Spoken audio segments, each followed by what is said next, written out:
Glodok sebagai pusat perdagangan semakin berkembang.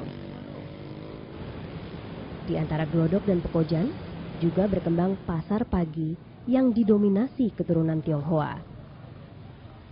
Lokasi pasar pagi dan Pekojan hanya dibatasi oleh Kali Besar. Kali Besar awalnya digunakan untuk keperluan perniagaan.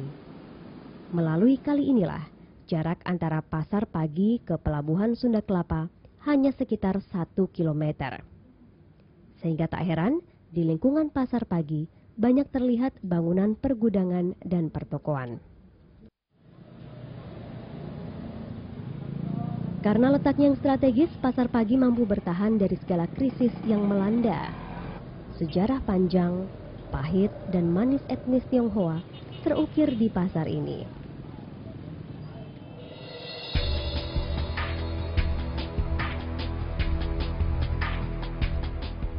Pasar pagi mulai ada sejak tahun 1741 atau 1 tahun setelah terjadinya pembantaian warga Cina oleh VOC Belanda di kota Batavia. Peristiwa berdarah yang kita kenal dengan peristiwa Angke. Peristiwa Angke membuat sisa warga keturunan Cina yang masih hidup ditempatkan secara berpetak-petak seperti petak 9, petak baru, dan petak Xinjiang.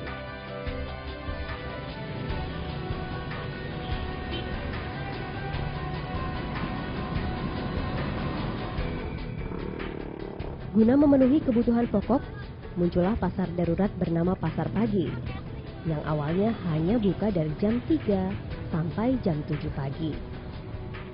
Tahun 1930 sampai saat ini, Pasar Pagi sudah menjadi pusat perdagangan dari bahan pangan sampai berbagai keperluan. Seperti toko Cahaya Pasar Pagi, bangunan kuno masih terlihat jelas dari bentuk depan toko.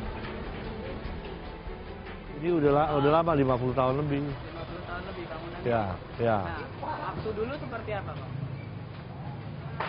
Ya kayak begini aja, cuma sekarang lagi direnovasi.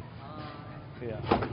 Kalau yang saya punya, dia udah sendiri punya, dia bikin sertifikat.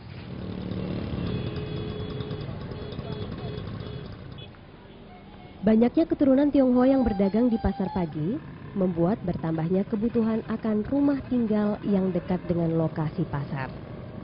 Maka lokasi tempat tinggal keturunan Tionghoa pun juga semakin meluas hingga ke kampung Arab Pekojan. Dan kini mayoritas penduduk Pekojan adalah keturunan Tionghoa. Karena kalah bersaing dalam perdagangan tuh bukan berdekatan, tuh berdampingan. Malah lurah ya dekat sekali antara Pekojan dengan Glodok gitu. Jadi itu Glodok makin meluas, akhirnya orang Arab nih pindah ke Tanah Abang, ke ini itu. Tapi bekas-bekas peninggalan Arab, sejarah-sejarah masih kita akan temui banyak.